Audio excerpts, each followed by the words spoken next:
fantastic. This is GT racing right now. He's got traction, he's going around the outside of both of them! Maloney! Oh, he's taken Anderson! Anderson's up to Oh my God! Big crash! Oh my goodness, half the field's going to get rolled! Second very close. These guys are want to make their way through the field very quickly. Oh, there we go! Oh no! That's massive! This is it! This is over! I can't believe this! Oh my God! God, what?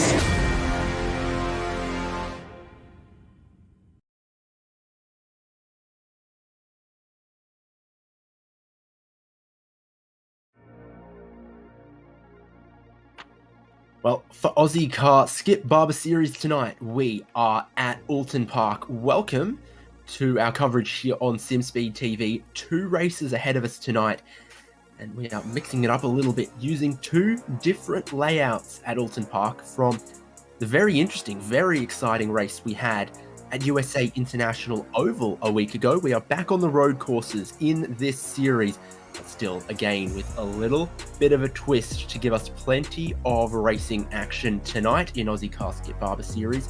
So, to cover all of it, I am David Haynes, and I'm joined once again by Jason Fewens, and Jay Kennedy is producing behind the scenes for us tonight. Good with evening, the cameras David. with overlay. Good evening, everybody, and welcome to round 5 of Aussie Car this week here at Oulton Park. Precisely. So qualifying's underway right now for race 1, and this is the championship standing. Alex John leads the way from James Chastanoff, Alex McKellar in 3rd, Scott Barton in 4th.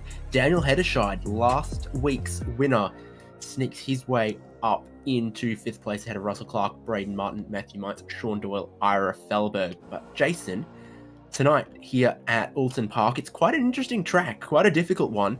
It's quite bumpy, quite narrow. It's got some crests and some challenges, even if it's not the most famous circuit or the longest track we go to.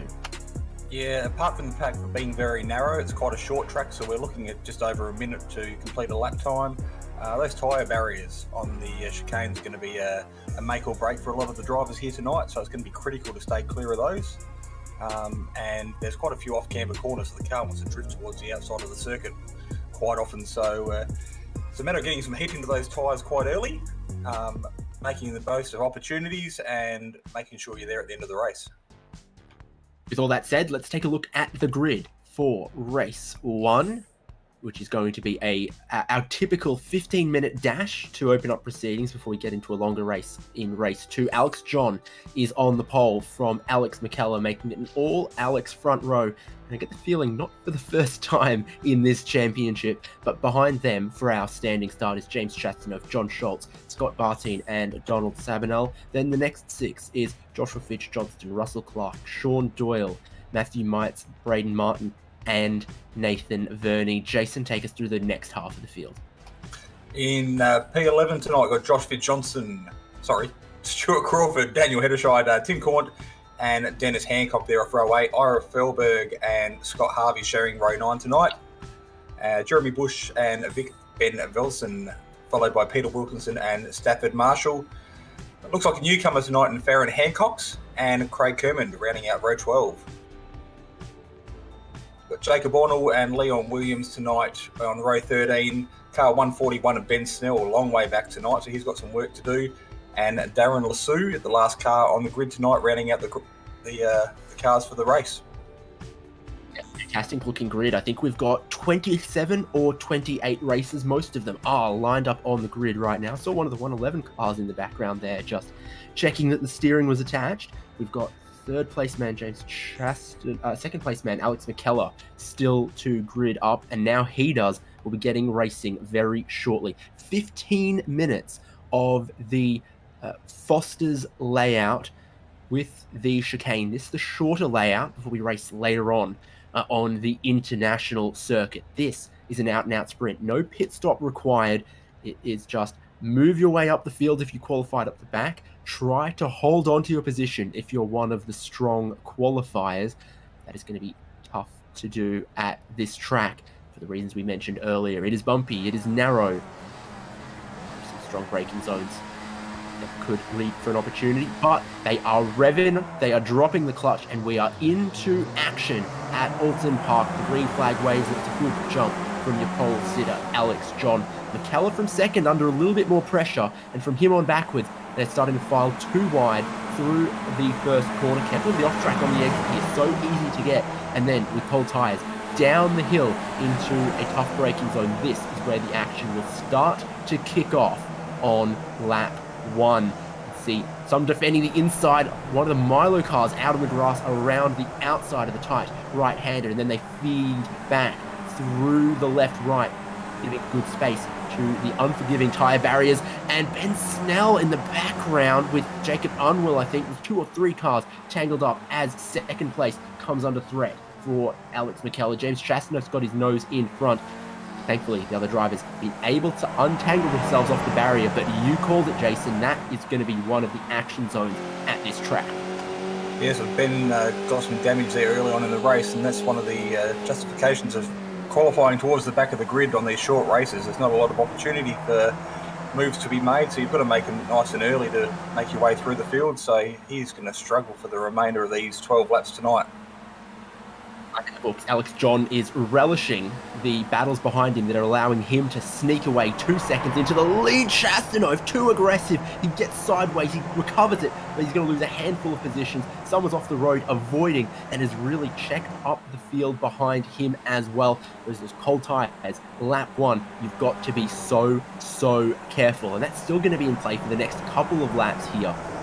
As we come to the scene of lap 1's carnage with that right-hand side tyre bundle, everyone giving it space, but it is another spin here from the 111 Stuart Crawford. He's going to use that access road there, I think, to get back in this one without having to make a dangerous rejoin. Alex John now 3.5 seconds in the lead after what we just saw for James Chastanoff getting very sideways and laying down a smoke screen in turn 1.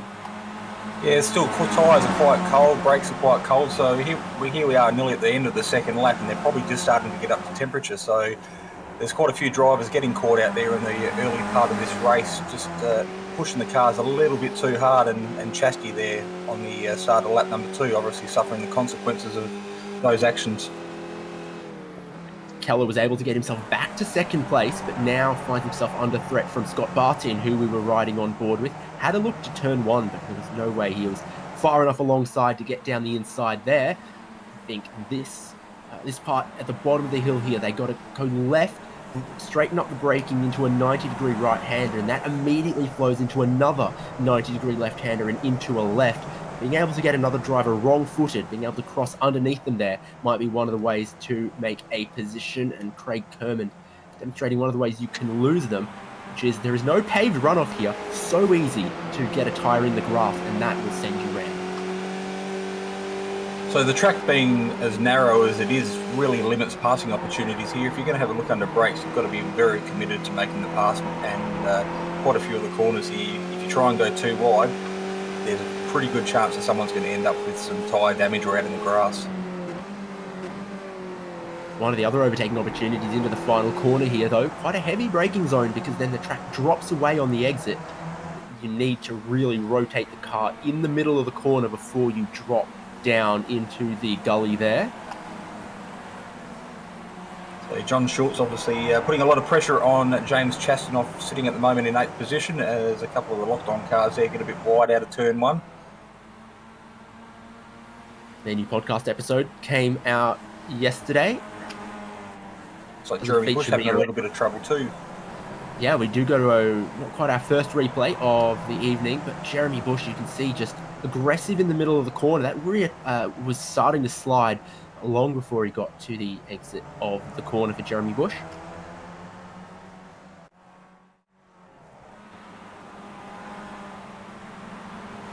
Back live, it's Braden Martin doing some of the mowing. That's going to cost him 4 or 5 positions. In fact, I think there might be damage there on the front right, is there? Yeah, it's certainly look at the steering angle. Yeah.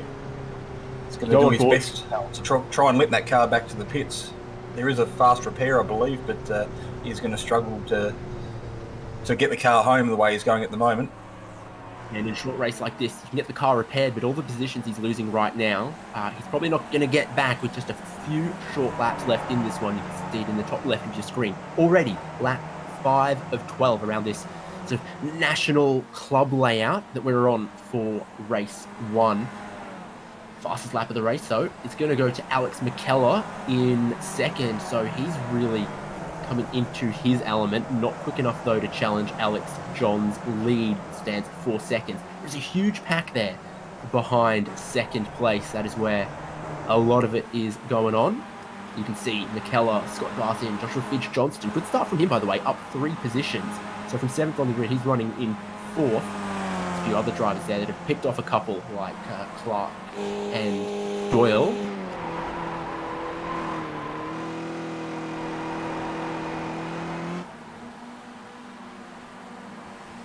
The fastest lap of the race pace that Alex McKellar has, clearly Scott Barton is very close to matching it because there is only a car length or so in it across the start-finish line at the halfway-ish point of this race, and Alex John is now going to go set the fastest lap of the race, a 1 minute 9.9, and Scott Barton takes it away with a 1:09.8, so they are still finding more speed, finding more grip. Track conditions haven't changed, 28 degrees.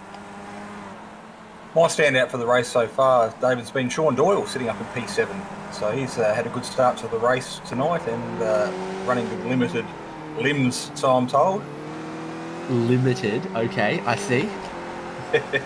So surgery happening today, so we're still managing to make the grid tonight. So good to see the commitment from Sean there, but obviously the speed isn't slowing him down.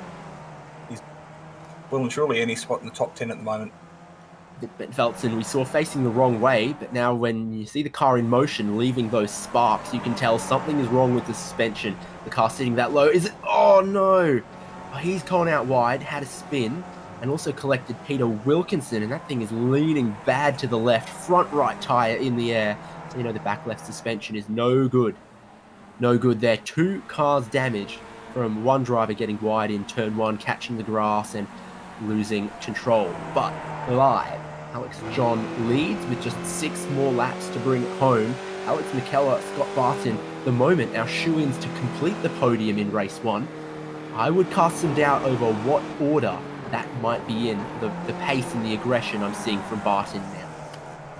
Yeah, well, Barton's pulled a bit of a gap at the moment on Donald at Sabinal, and that's where the battle seems to be with Russell Clark and Josh Fitz-Johnson there, just separated by just over a second. So the top 3 of the podium, as we see a heap of smoke on the screen, top 3 on the podium seem to have got their places sorted for the moment, but behind that... X on Josh Fitz-Johnson there, because the moment you called out his name, he went out of screen, caught a bit of the grass and laid down a smoke screen, lost a handful of positions. So we'll see exactly how he did that one. But I think the answer is the right-hander up the hill on the left-hand side, and really eager to take a bit of grass there, and he just caught some of it. And these cars, as they get sideways, I think they're tough to save. So he didn't hit the barrier there, but he was just too aggressive with the grass in that narrow part of the track. I can see almost 4 wide for Chastano up here. They're battling 2 wide, 2 deep, almost went 3 wide on the pit straight, and we're going to see another driver all the way off. Sean Doyle misses the barrier by an inch and is going to rejoin, but that sees James Chastano pick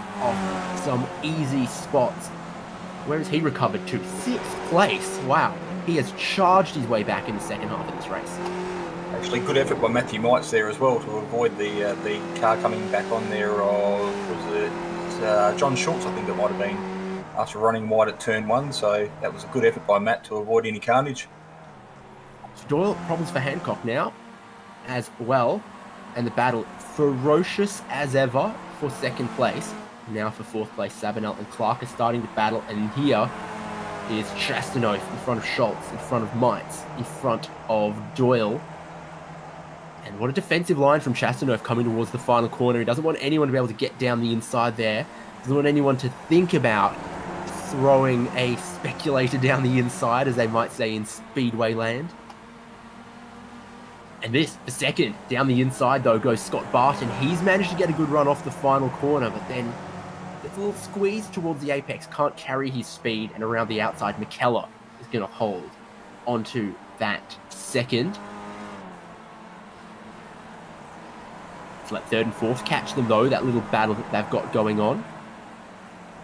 The Milo car's doing a really good job of keeping each other, or dragging each other along, and they've definitely latched onto the back of the train in front of them. So the cars in front have got to be very careful. If they try and make a mistake or commit to a move and then run wide, they'll lose more than just the one position they're fighting for.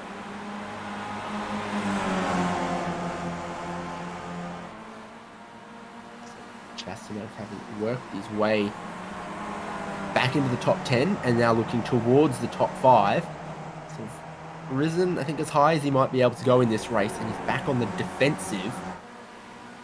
And even more defensive than last time we looked. Schultz has a look around the outside, but if anything, that maybe compromises him and let Matthew Mites have a bit of a run. It's always difficult in a pack like this when you're in the middle, because you've got to go out on a limb to be able to move forwards, but then sometimes that might leave you exposed to going backwards.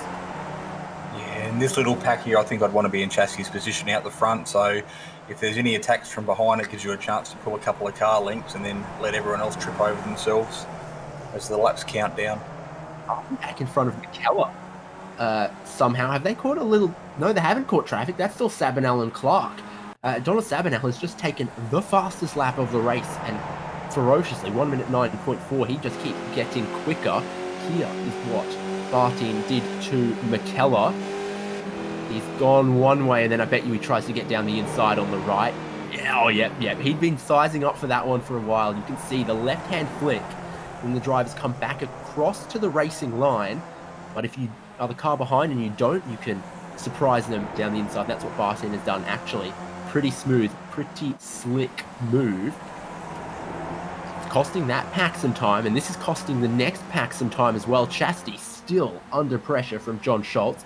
And Matthew Mites, Sean Doyle, don't know what to do about these two guys going too wide in front.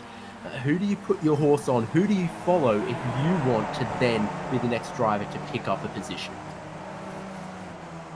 So while all this has been going on, we've got Alex John still out the front with a 5.5 second lead over Scott Barton. So he has got clear track in front of him and clear track behind him at the moment as the laps count down with 2 to go.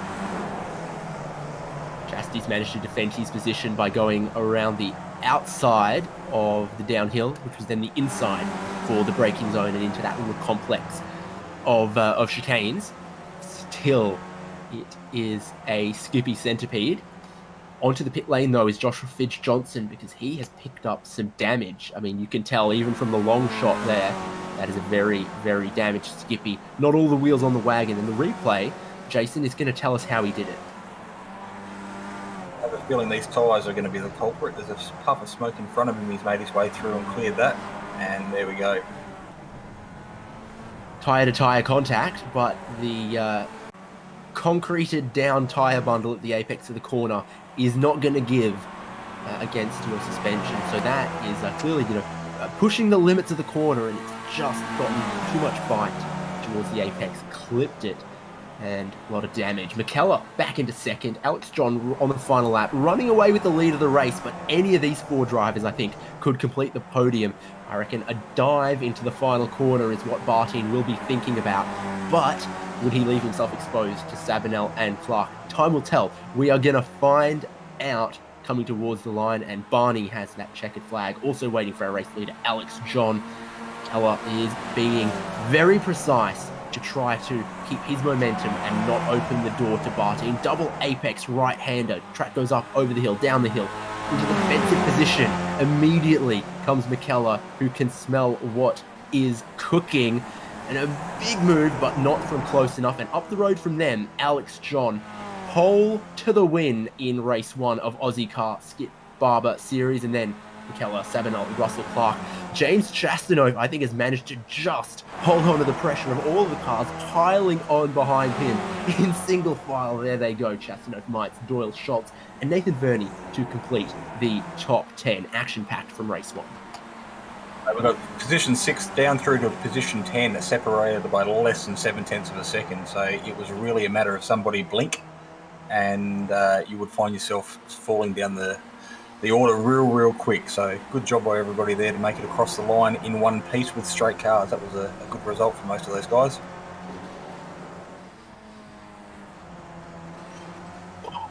Is that even going to make it to the finish line here for Leon Williams? That car didn't want to turn right. We've seen so much suspension damage today. The hands are going straight, but you can see the sparks from the left-hand side. I think one of the wheels at the back is down on that one, or he's blown a tire.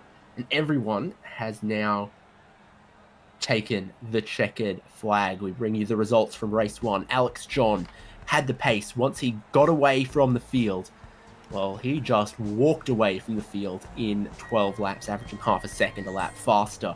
And the battles were amazing in the top 10. McKellar and Barton trading that second place several times, but McKellar gets the points and the glory from second place. Scott Barton completes the podium from Donald Sabanel, Russell Clark. James Chastanoff fighting his way back to 6th and then leading home many cars within that 0.7 of a second, as Jason Fewens mentioned. Matthew Mites, Sean Doyle, John Schultz, and Nathan Verney. Position 11 tonight across the line, 17 seconds behind Alex. Out in front with Daniel Hedderscheid, followed by Tim Corn and Scott Harvey in car number 2. Good result by Ira Furberg there in position 14, followed by Dennis Hancock, Jeremy Bush in 16. Farron Hancock's in position 17, 38 seconds behind us, so I think he might have been one of our newer drivers tonight. Jacob Anwell in position 18, followed by Darren Lassou, and rounding out the 20, Craig Kerman tonight. Yeah, position 20. Yep. Sorry, position 21 went to Ben Snell, followed by Stafford, Marsland, and Leon Williams there. And of course, the retirees tonight: John Fidget Johnson, Braden Martin, Peter Wilkinson, Vic Ben Belson, and Stuart Crawford, 8 laps down after an early retirement. A bit of carnage out there. Some of it wrought with car-to-car contact, as we saw, particularly through turn 1. Some of it self-inflicted on the grass or against the apex tyre bundles. And while we will be changing layout from race 1 to race 2, we're still going to be going through those tyre bundles, so the drivers will still be aware of them. We'll see what happens in race 2 of Ozicar Skip Barber Series. That one's coming up here on Simspeed in not too long. Go to a little break now, and we'll see you shortly. Yeah, so we're using the VRS Direct Force Pro this year. We have a wheel adapter right here, so I'm using the rim I used last year, but the motor right here produces a lot of power, a lot of precision, and it helps me, just feel the car more, feel the car a lot quicker, especially, this week we're at Sonoma. I can feel it, when it hits the curbs, any little change in the car, the wheel reacts a lot quicker than your typical gear-driven or belt-driven wheel.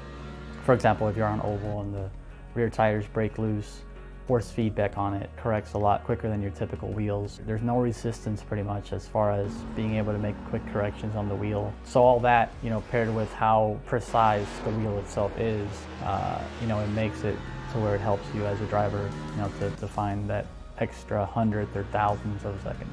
So when you're getting a direct drive wheel, especially the VRS wheel, it's heavy duty. It's got good weight to it, it's not a plastic toy. It feels like you can really beat up on it. A lot of people have issues with their plastic gear-driven wheels just kind of breaking after a couple years. This thing just feels like it can go forever. The forces are really strong where if you might have to let go of the wheel if you get into the wall. You can adjust all that with the settings on it and stuff, but the wheel itself doesn't play around. It's got way more strength than you could ever need, and that's what makes it good, that you can adjust that down to whatever the car needs. So initially you'll be able to get the controller box and the motor together, and eventually you will be able to add a rim onto that option.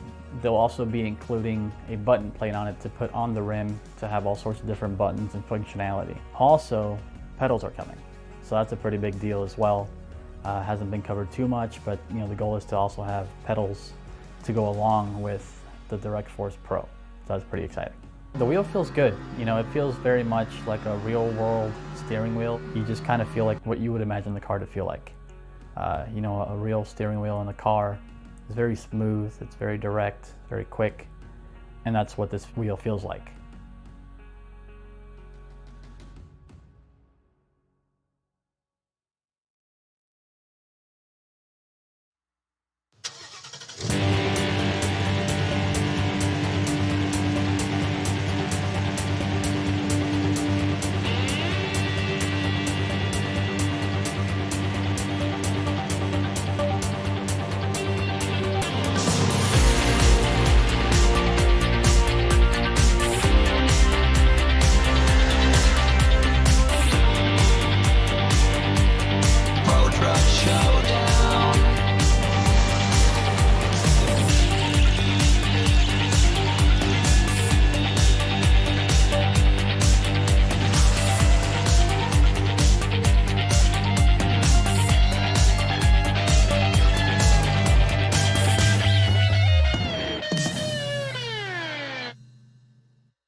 fantastic. This is GT racing right now. He's got traction, he's going with the outside of both of them! Maloney! Oh, he's taken Anderson. Anderson's up to him. Oh my God! Big crash. Oh my goodness, half the field's going to get involved. Section's very close. These guys are want to make their way through the field very quickly. Oh, there we go. Oh no, that's massive. This is it. This is over. I can't believe this. Oh my God. God, what?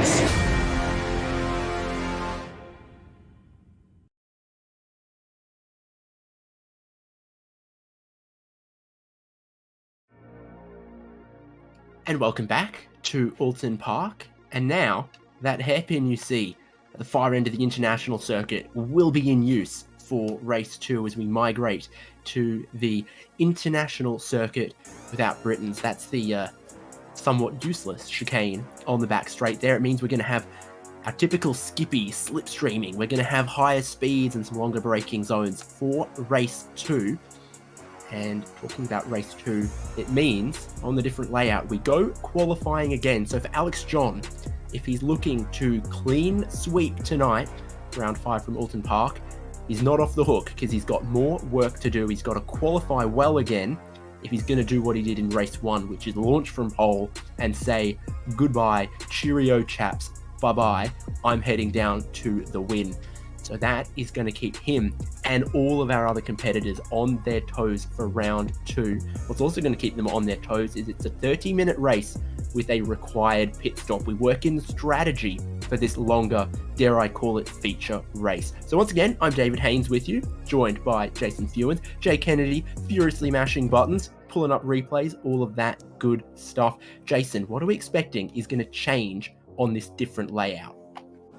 I think you covered it in the introduction. The heavy braking zones at the end of the back straight is going to be a substantial difference between the first race.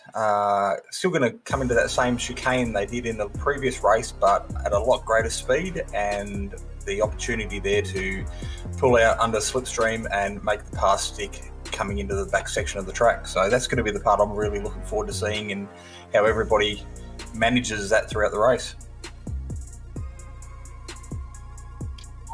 Is one of the greatest racing simulators to have ever existed. But I got a question. Is it the best weather simulator to have ever existed? Because it is sunny and 18 degrees in the air in England for this race. So I don't think weather is going to play massively into this one. If it's really cold temperatures, we notice it sometimes takes them a long time to warm up the tires. If it's really hot temperatures, they can overheat, overpressure, balloon, and get kind of slick. But I have to say, and your experience behind the wheel as well, Jason, that this is probably the Goldilocks in between conditions with track temps 26, 27, 28.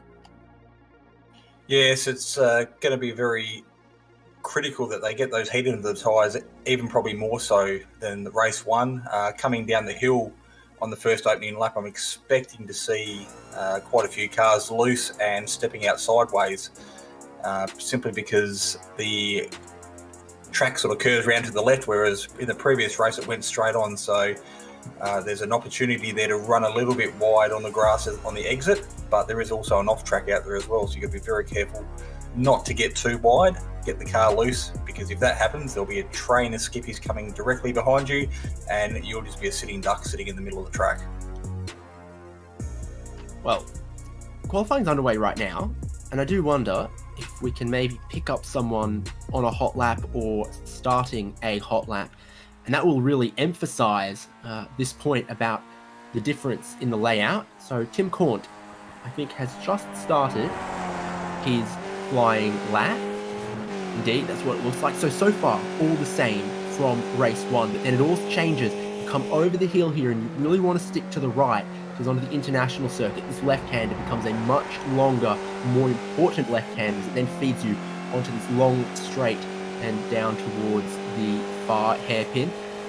Got to imagine, flat out through this left-hand kink in a skippy, or pretty close to it. There are some other cars where that is more of a challenge, but doesn't look like it for Tim Cornt. And then you want to stay in focus and hook the apex, because it's quite well banked through there, isn't it? Yeah, you can carry a lot more speed than what you probably think you can throughout the race. That's the first of our 2 big braking zones there tonight, so that'll be a good passing opportunity, but it'll also be the drivers will have to be very aware of the cars in front checking up, and I would expect to see some front to rear action in that early part of the race.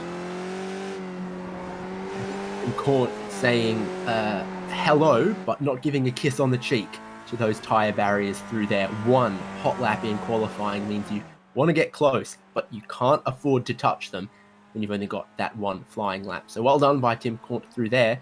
But then from the exit of that section, I think it flows all pretty much the same as it does on the shorter Foster's layout. It's Tim Caught. It's just got one more corner.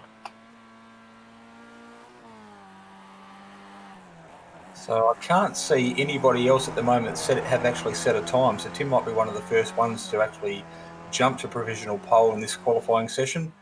As he comes around the last corner now to cross the line at a minute 50.101. And straight away, there must have been a heap of other people on the track as well, because Donald Sabinell has well and truly eclipsed that with 1 minute 48.7. Now Russell Clark to the top with a 1:48.0. So we're seeing the kind of speed that is possible as more times trickle through. Leon Williams is about halfway through his lap, and just 45 seconds left on the clock for qualifying for race 2. I hope he's able to get around. Your race 1 winner from the beautiful River City, where it's always sunny, is going to come across the line, and that's not pole. That's not even front row of the grid for Alex John. That's 3rd at the moment, with still half the field yet to pin their tail on the donkey of the timing board. Sean Doyle, one of them. That car all as it should be, but there is a few drivers I've noted have made some mistakes on their singular flying lap. So there will be some drivers without a qualifying time in this one. It's always a bit difficult how you play the risk game in 1 lap, 1 shot qualifying. You want to give it all, but you know any mistake will mean you're starting from the very back of the grid. So this is our grid for race 2.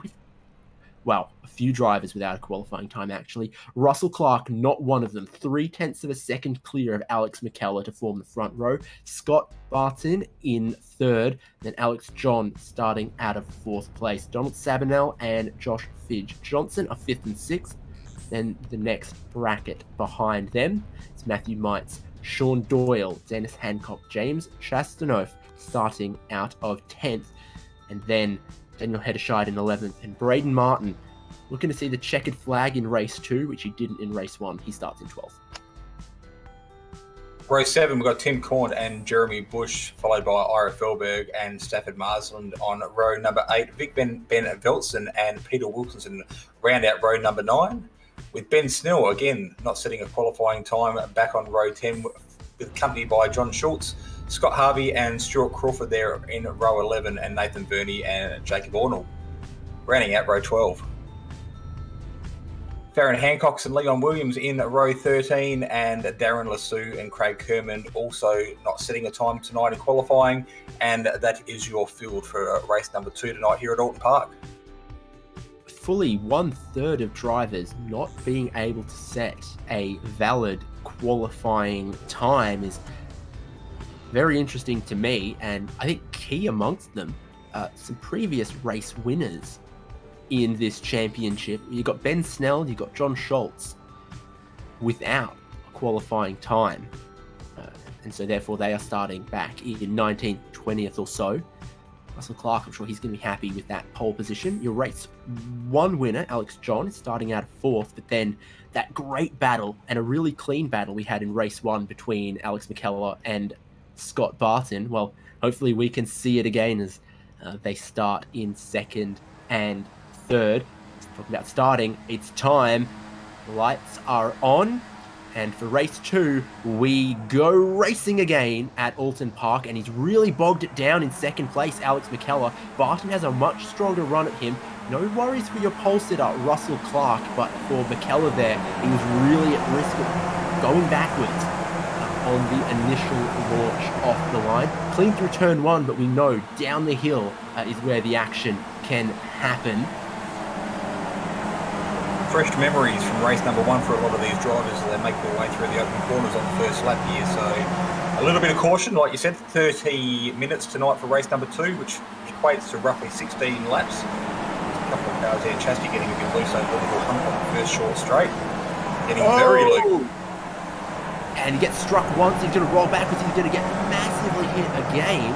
Didn't quite catch who that was, and that is chaos through the left kink on lap 1. All of it starts with James Chastanoff. And look at the damage. Wow. Some other cars, that one in the background is going nowhere without the rear wheels on. It's going to be no drive. Unfortunately for Jeremy Bush, he needs the tow truck on lap 1. Scott Barton had gotten to the lead, but now it all kicks off. Someone skips the chicane. That's going to be a slowdown. Alex John leads. Martin had led, McKellar had led, and they have just given it up to Alex John. Huge drama on lap 1. James Chapman. Is there damage, or is this giving up the slowdown? Well, there was definitely contact between Barton and McKellar there into that little chicane as we spoke about, so it's going to be a very, very long race for anyone who's got to come back with some damage. This early carnage, that's really what we can only call it on this opening lap here tonight. There's cars going off in the background, as we can still see there. So we are not even at the end of lap 1, and we have lost a large, substantial part of our field. Osland wants to get going again, and I tell you what, a lot of these drivers are going for the pit lane for their tyre stop, their mandatory 2-tyre change.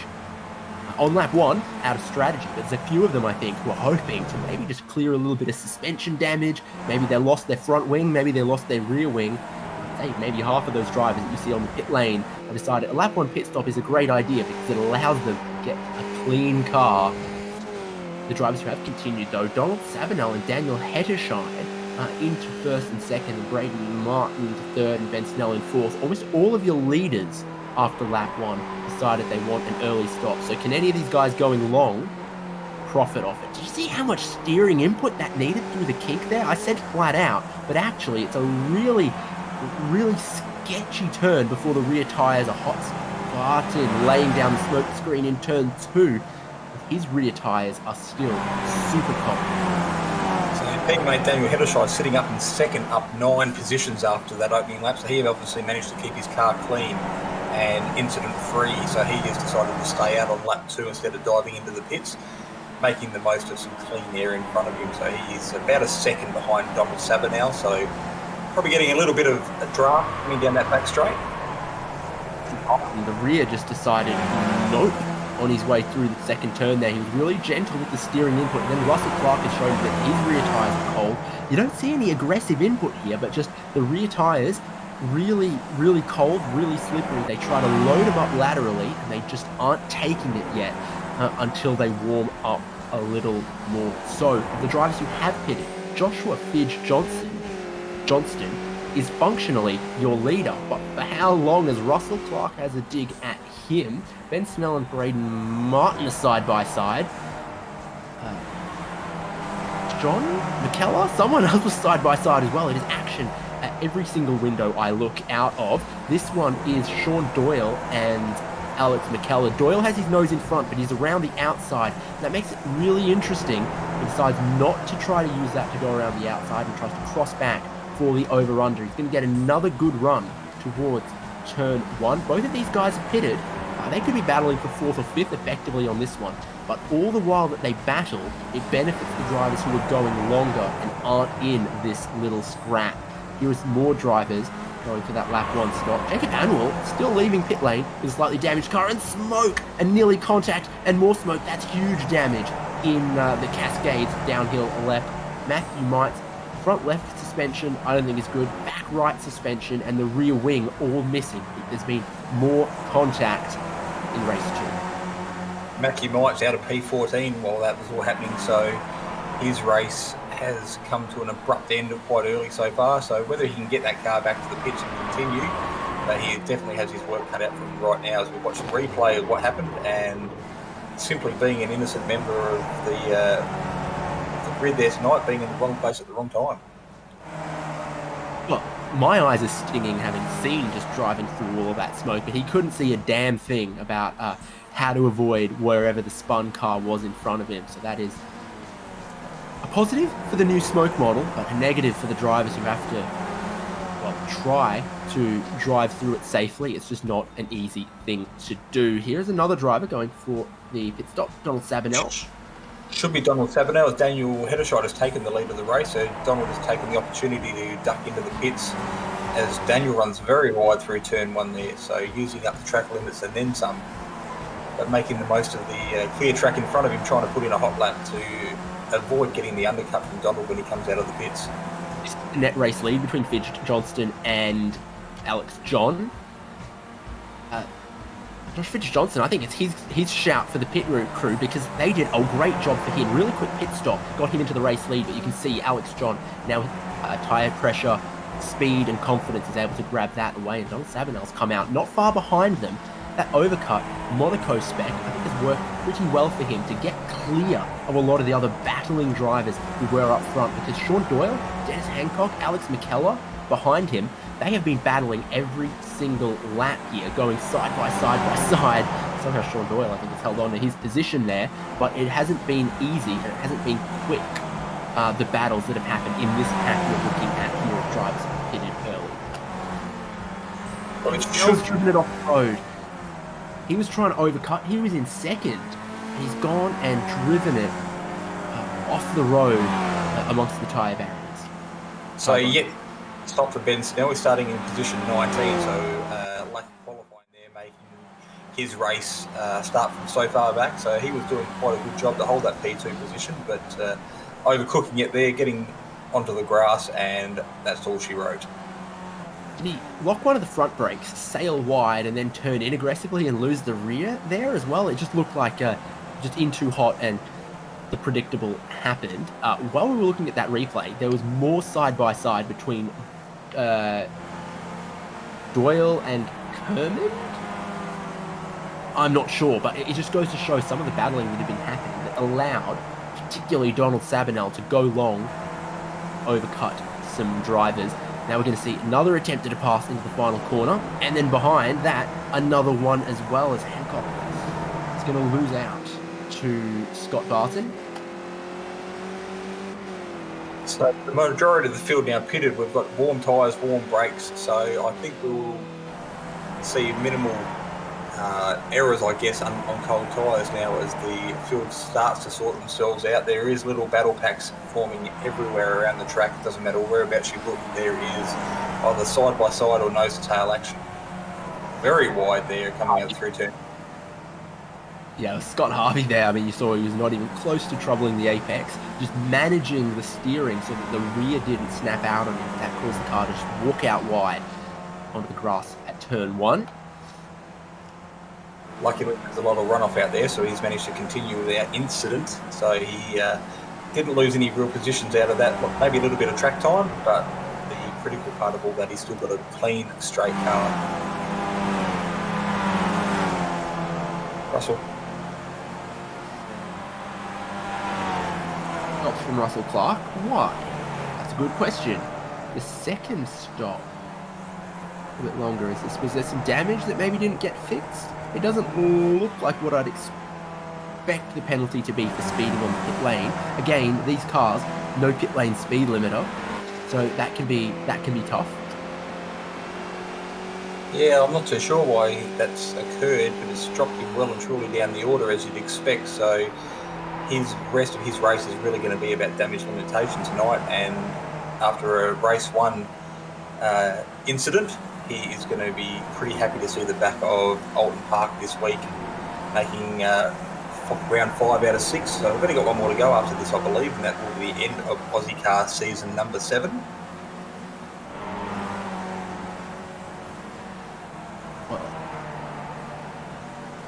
Bit of side-by-side here. In front of Barton, McKellar is down the inside of Craig Kermit, who hasn't pitted yet. So this is a battle for position-ish. No blue flags involved. Kermit is yet to stop. He's surrounded by drivers who have made their compulsory pit stop and therefore don't want to get held up by him, and McKellar and Barton eventually get released. I want to point to Ben Snell in third. Hasn't pitted yet. He briefly held the fastest lap of the race, but only unofficially because he has not set a single clean lap. After 5 laps, he still has the dash next to fastest because all of them have involved in off-track somewhere or other.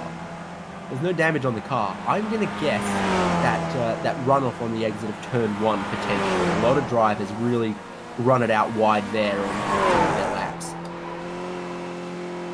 Yeah, well, a lot of the corners, apart from turn 1 and... Oh, there, correct. Turn number 3 is another one where you can run wide and you've got a very good chance of staying clear of any damage. But apart from that, as you can see on the screen right now, there's the fence comes up pretty quick on a lot of the outside of the corners here. So you've really got to be careful and choose the spots where you really want to push the car, particularly in the early parts of the race. So he improves a 47.5.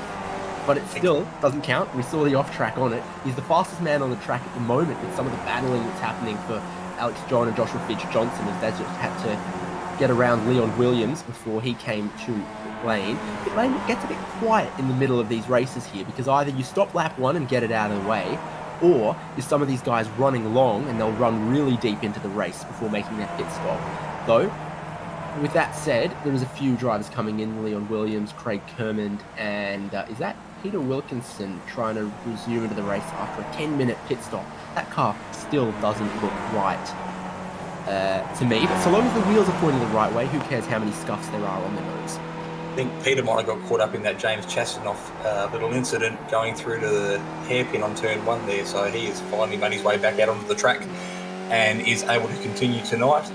Optimal corner exit there from Alex John, who is your net race leader, running 5th on the road, but has made his pit stop and is within the delta of everyone in front. This is what you see from the international layout. A lot of time at full throttle means Josh Fitz-Johnson also picks up a slipstream, and he's using it really well, really cleverly to stay in touch with your race leader. And this is helping carry Fitz-Johnson clear of Savinal and Sean Doyle and people like Daniel Hederscheid and Braden Martin, currently 1st and 2nd on the road, hoping to go long and overcut these drivers. But the speed that John has got and the great slipstream that Fitz-Johnson is enjoying, in combination with his reasonable speed himself, that is helping him be protected from those drivers in clear air. The first 4 on the track tonight is still yet to pit, so have you got a time of what's expected as we transit pit lane tonight, David? I'm going to call a 25-second pit delta, and that would mean Hederscheid would slot into 3rd and Braden Martin would slot into 5th. Fitz-Johnson has just set the official fastest lap of the race as he came across the line with a 47.470. So these guys who made their early pit stop are really getting into the best of their tyres now and still improving. Daniel Hederscheid at the moment leading the race tonight by 2.907 seconds ahead of Braden Martin, and then Ben Snell another 4 seconds behind. So they're your top 3 as we sit and we approach the halfway point of the race here tonight, as we jump on board with Braden Martin coming down the back straight into this ever so tricky chicane where the tyres are everybody's enemy tonight. They're fixed and they are not moving for anybody, so it's tyre to tyre contact there. We saw what happened in race 1. It doesn't end well, so it's a matter of avoiding those at all costs and going through there as quick and cleanly as you can possibly do it. Like Auntie Jack from the TV show, they will jump out and rip your arms off if you get a little bit too close to those barriers. So this 25-second pit delta that I'm estimating, critically, Alex John is 22 seconds behind race leader Daniel Hederscheid at the moment. So I think John and Fitz-Johnson are far enough up the road. They're within the pit stop delta of Daniel Hederscheid.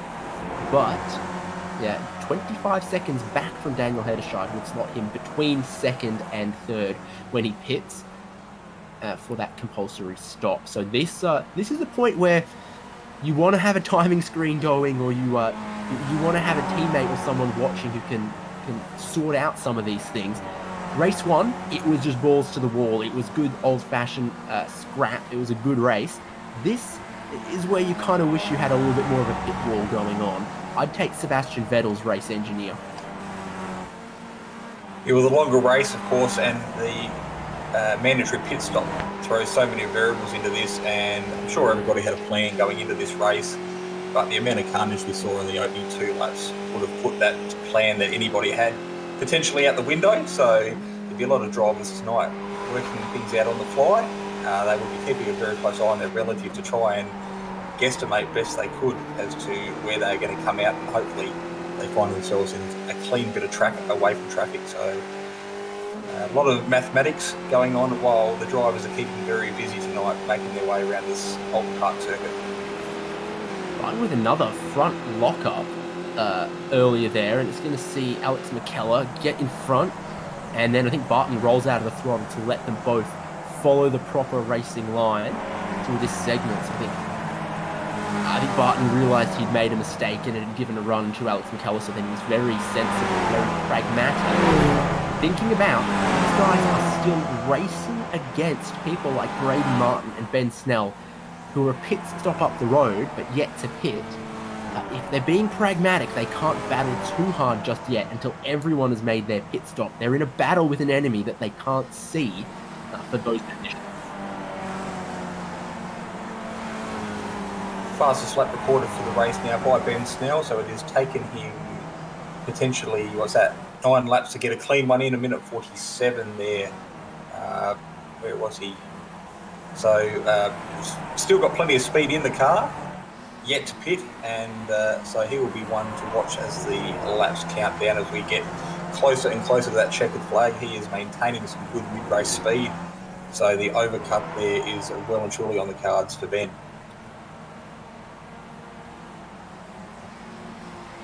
Little cheeky look to the inside here for Scott Harvey on Jacob Anwar. Last lap was scruffy for Harvey, but he's clearly kicked back up and wants back into the top 10.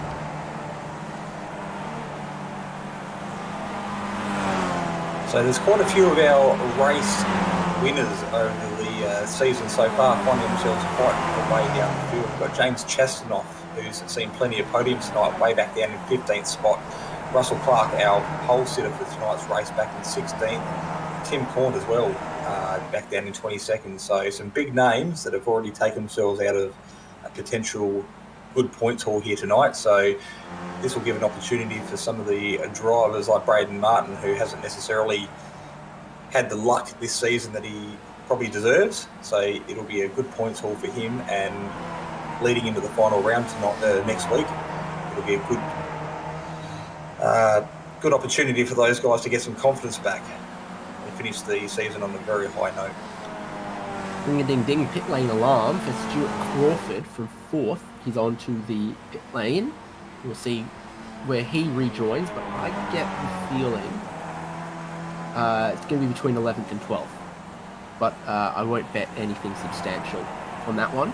So now only 3 drivers left to pit. It's Pederscheid, Martin and Snell, your top 3. Everyone else has made their pit stop. From Stuart Crawford. Here comes John Schultz, who I think is going to take 11th away from him. It will be close. And you've got to keep in mind, it'll be, even if he's on in front on track right now, this outlap is very difficult on those cold tyres.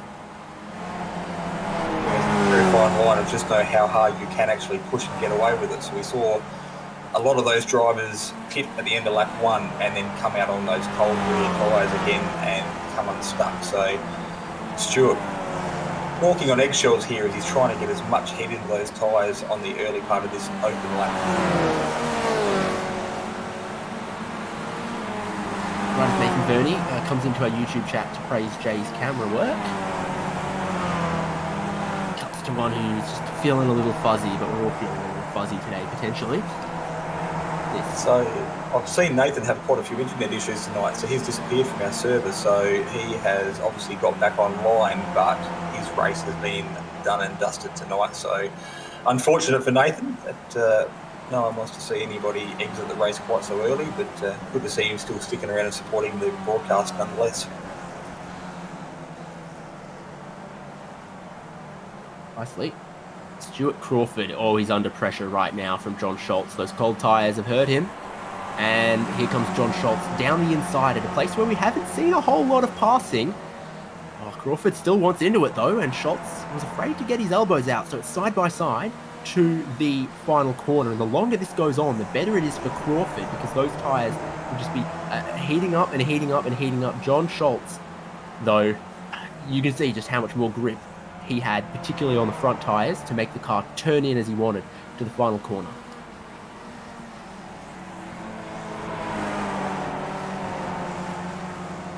You can see Stuart Crawford, they're still pushing very hard, running wide at the exit of turn 1, but he has tucked that nose of his little skippy underneath the rear wing of John Schultz, and he will get a drag down this first of our 2 straights tonight.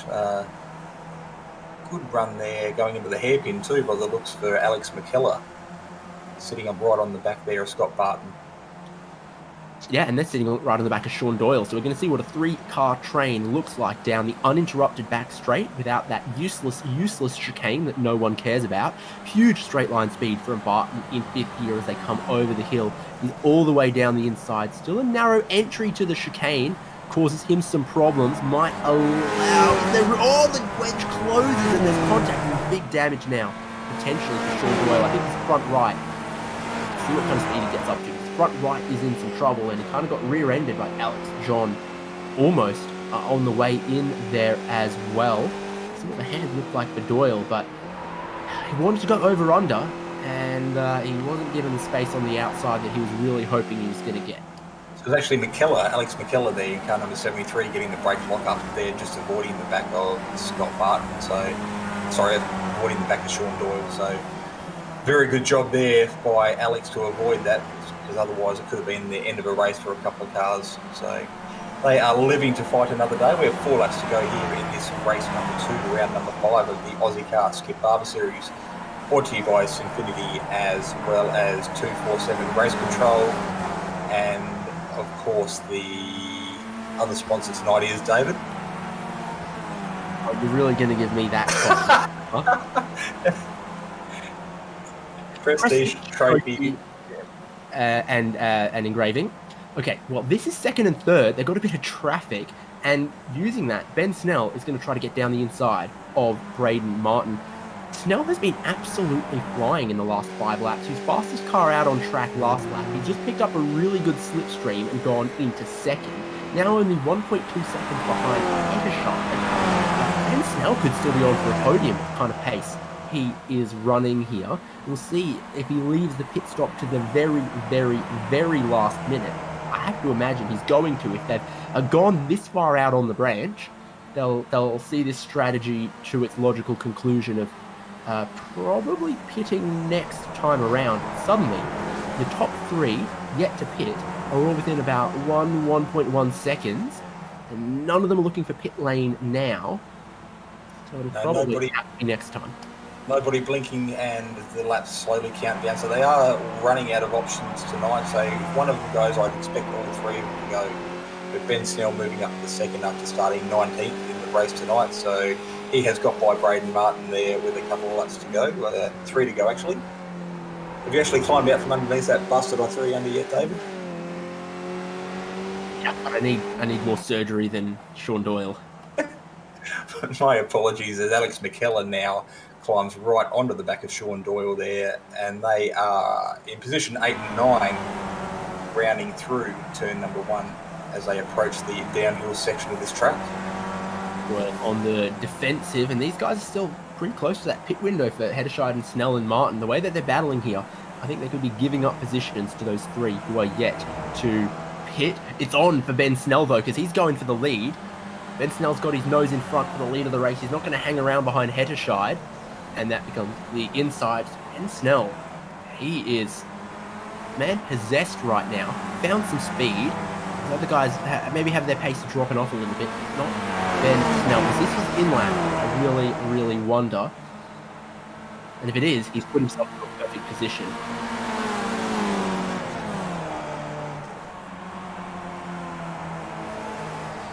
So we have Daniel Heddershide, Ben Snell, Braden Martin yet to stop, and this really looks like their last window of opportunity to do that before the end of the race.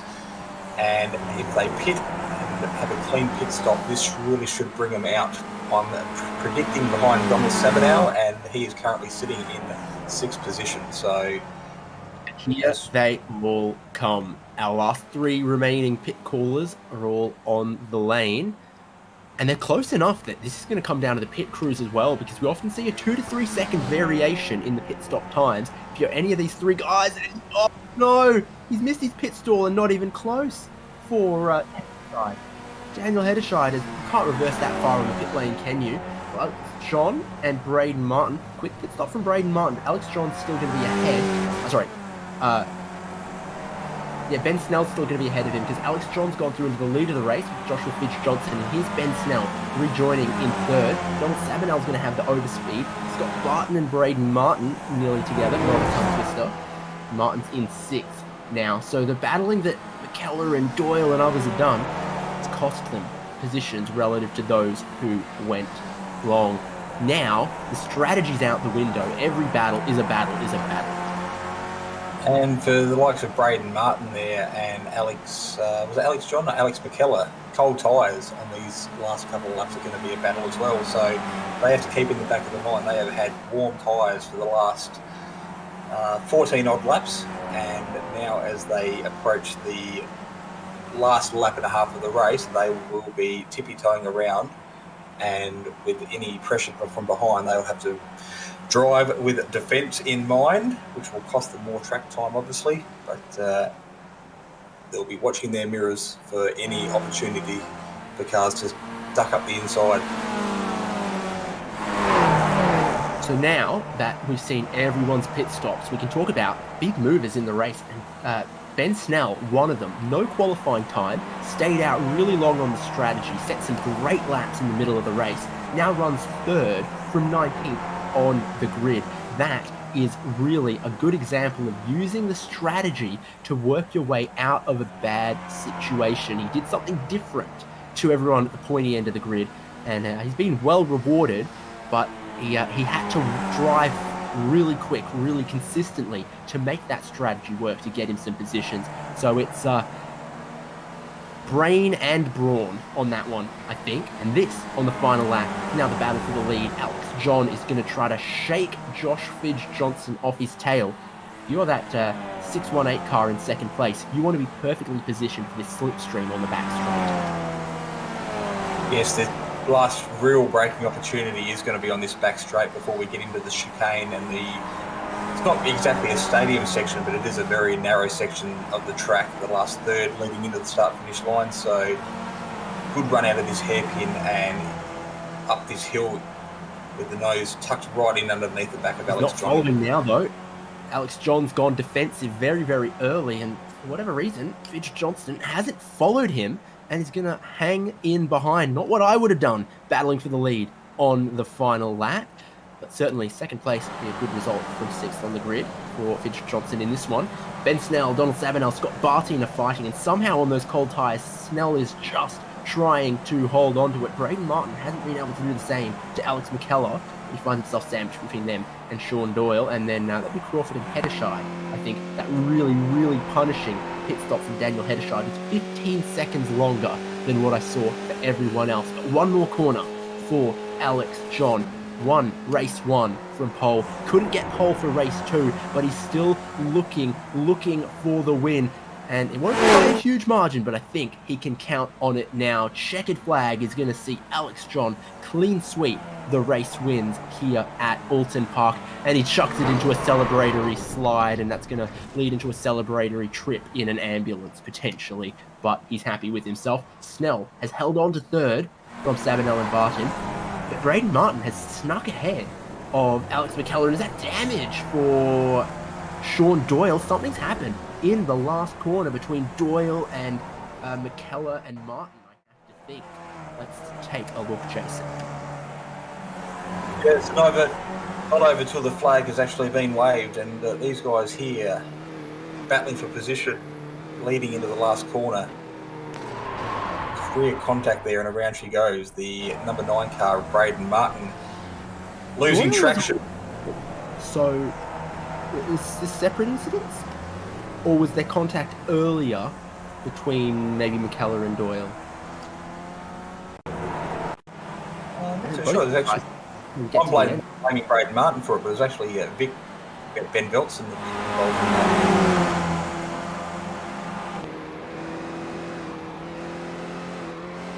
And Jay Kennedy is.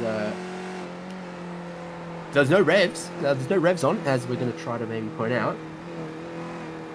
Yeah, so it's rare that anyone runs out of fuel in these races. Not really a fuel strategy situation; it's a tire strategy situation typically. So that is a real shame for Sean Doyle, who, raced really well, really cleanly in the second race. Was looking for the top 10, and then, oh yeah, that's the point where he got hit from behind. I was about to say, and then he let the clutch back out, and it locked up the rear. But then I remember he actually was slow and from behind on that one. What a unique finish to the race! I'm still curious about McKellar and Martin, but we'll go to your results. Alex John, the winner. Josh Fidge Johnston in second. Ben Snell, biggest mover of the race, and it's not even close, to third place there, just on those cold tyres at the end, holding off teammate Donald Sabanel and Scott Barton. Alex McKellar in sixth. Braden Martin in seventh there. We'll be happy for the points. John Schultz in eighth. Daniel Hetterscheid ninth. Real what could have been there, because as I said, he lost 15 seconds on pit lane, maybe even more by missing his pit crew. You can see that could have been a lot of valuable positions. And then Stuart Crawford in 10th. I'll continue on with 11th. Russell Clark, your pole sitter, was not all his way today, as he had to make two pit stops, lap 1 and lap 2. Then carried on to get 11th ahead of Jacob Unwell. James Chastanoff, we saw lap 1 contact carnage. Darren Lesueur 14th. Sean Doyle 15th with that drama right at the end. Did manage to get it to the checkered flag, though, it would seem, ahead of Leon Williams, Craig Kermit, Farron Hancock, Dennis Hancock. Different names there. Different names. Scott Harvey 20th, and then the remainder of the field is starting to be lapped down and towards the retirement. So Vic Bent Veltson, Tim Cornt, RF Elberg, Jeremy Bush, Peter Wilkinson, Matthew Mites, Stafford Marsland, Nathan Verney. Well, what do you make of that race 2? Well, I'm still trying to comprehend what was going on in that last couple of corners there of the last lap. We were focusing on the people crossing the line, and that there was action aplenty unfolding behind us. So it looks like Sean Doyle did get across the line, as you mentioned. So whether it was a fuel issue or something else there, but there was definitely contact to the rear of his car, and there was smoke tyres and fiberglass going in all sorts of directions. So I'll tell you what, if I had have picked a prediction at the start of this race with the carnage and the action that went on tonight, there's a pretty good chance I would have got it 100% wrong. Prediction we made that was rock solid to come true was someone is going to hit those aggressive tyre bundles in the middle of the chicane, and that came true a couple too many times for a couple too many drivers, unfortunately. Everything else, pure unpredictability. We've run through the results from race 2, so what we'll do is take a minute to speak with just a couple of our drivers. And I think, Jason Fewens, I am going to bring you Ben Snell. Good evening, Ben. What a race. Position 19 all the way up onto the podium. Big effort tonight. Well done. Yeah, thanks. Also, I had damage pretty much the whole race, and my car wanted to kill me, so I'm just happy to survive, to be honest. So we can see you putting in lap time after lap time there and consistently setting the fastest lap of the race, but there was little incidences, little X's happening here and there. So you were definitely pushing hard through those early parts and the mid part of the race. Do you reckon those X's and the incidents might have been partly due to the damage that you were carrying? Oh yeah, for sure. So the first time I tagged the tyre stack on the left hand side in the chicane there in slop, and I think I just towed my left rear wheel out a touch, because basically every time I tried to brake, the car just wanted to point right. So every time you wanted to turn right, it was super loose, like to the point where it was braking sideways, and then turning left, it was just understeering like nothing else. So there was a lot of big wiggles through the apex and then running wide, and then coming through turn 2. I think I ploughed off that corner about 7 laps in a row until I kind of got it figured out. So despite carrying damage, you had no intentions to pit early in the race. The plan was to always stay long and stay out for as long as you possibly could. Yeah, for sure. So I was going to jump into the pits right at the end of the first lap, and I saw literally everyone jump into the pits. So I averted, stayed out on the track, and that was the lap I got the damage, of course, trying to push. But I just wanted to see if I could get onto the back of the guys in front and catch them down. It was Heddershire and Braden Martin, and it was great to see those guys up front and having a good run. And then I spun, and I was like, oh, there's no way I'm going to have a decent result now. Like, I'll be lucky to get a top 10, and I just pushed and pushed and pushed. And it just seems to be fortunate enough that there was a little bit of carnage this week, and things fell my way just being out of the pack. And I managed to hold off Don right at the end, who was charging really hard, and grabbed a P3, so I definitely can't complain. Well, big kudos to you, mate. That was an outstanding effort tonight. And leading into the last race of the season next week, that'll be a huge confidence booster for you to go in and finish the season on a high. So well done on a great result. Anyone you'd like to thank tonight? Yes, of course, shout out to you guys for putting on the broadcast. It's always good to go back and have a watch. Big thank you to Ira, the Ozicar crew, for putting on a great series, and such great respect and everything shown by all these drivers. And of course, big shout out to the Milo guys and the Top Split crew over in the Discord. We're all in there having a lot of fun and a lot of banter during the races, so it makes every Thursday night very enjoyable. So that was Ben Snell, our third place getter tonight in round 5 of the Ozicar Skip Barber Series, up 16 positions to P3 from 19th on the grid where he started. David, over to you.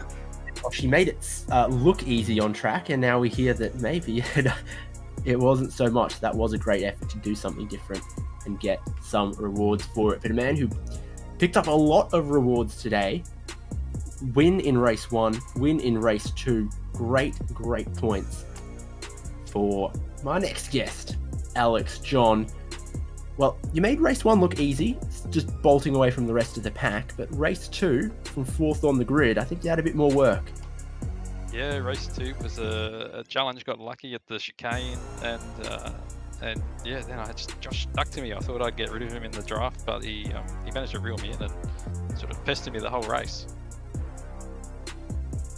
You did. Great pit stop there. You need to work out what he's slipping his pit crew and get yours the same drinks or Christmas cards. Yeah, I know, right? I was sitting there and I was starting to panic because it was like 5 seconds before my car even went up on the jack. So I don't know. I'm going to fire my crew because they're very Mercedes-esque this week. To get the wheel off at all, so that's a positive. And then, what about the strategy then? I mean, sort of up the front, you can choose what you want to do, but every man and his dog was in pit lane at the end of lap 1, it seemed. Yeah, definitely going to come in early on this race. I think we learned from Brands Hatch the tracks with long loaded fast speed or high speed corners. It seems to be disadvantaged to pit late. The tyres take a bit to get up to temperature, so I was always going to go early at this one. Any work with your teammates today? I guess I could thank Alex for taking care of Scott at the start. It was a bit unfortunate for both of those guys, but yeah, no, just cutting laps in practice and making each other faster. So yeah. Points look quite good for Alex John after this, don't they? What does that mean for next week? I'm not sure what the gap is now. I didn't even look to see where anyone else has finished actually. So I know it was pretty decent before, but I just keep putting the foot down because I feel like if you slow down, you're probably prone to mistakes. So just stay out of trouble and I don't know, let the points come. It's worked. Maybe it'll keep working. Congratulations on domination at Oulton Park. Yeah, thanks guys. As we jump over to our second place getter tonight and welcome into the commentary box at Joshua Fidget Johnson. Congratulations, mate. Second place tonight. Only 2/10 off our race win after 16 laps around here at Oulton Park. Big effort. Did you have a game plan from the get-go, or was it sort of made up as the race went along? Yeah, hey guys, how you going? No game plan. I knew I wanted to pit early because I'm just shocking on new front tires, so I just wanted to pit early, and then everyone else did, and I was like, oh, cool. This is what we're all doing, so it all worked out. I was planning a late move on Alex, but I just messed up coming to the last chicane, and yeah, and he just ran away with it. Great race.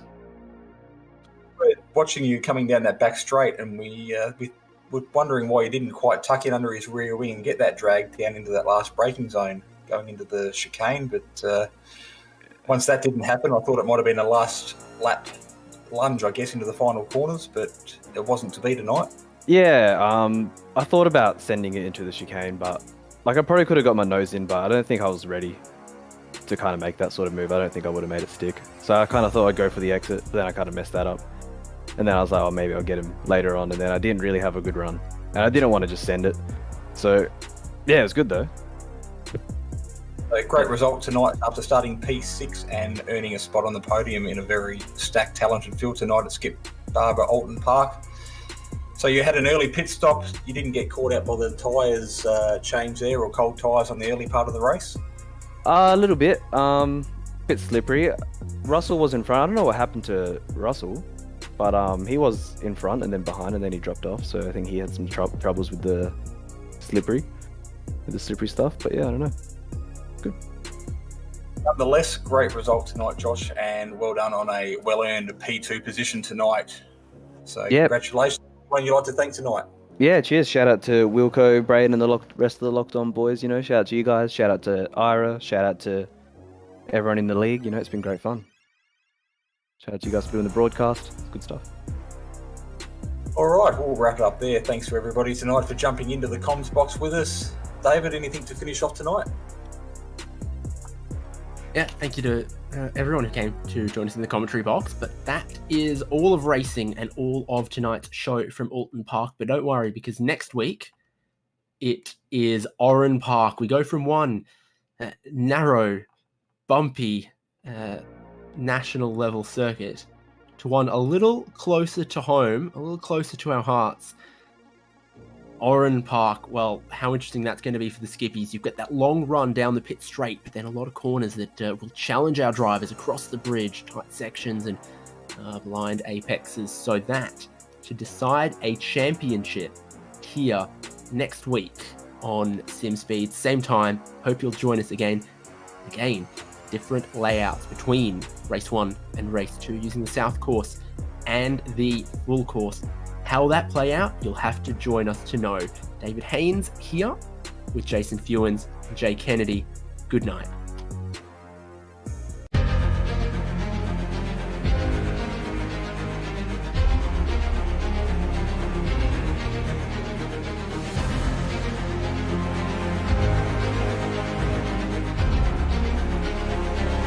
This is fantastic.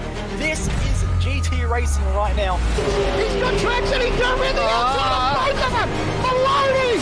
Oh, he's taken Anderson! Anderson's up top! Oh my god! Oh, big crash! Oh my goodness, half the field's gonna get rolled! Second very close. These guys are want to make their way through the field very quickly. Oh, there we go! Oh no! That's massive! This is it! This is over! I can't believe this! Oh my god! God, what?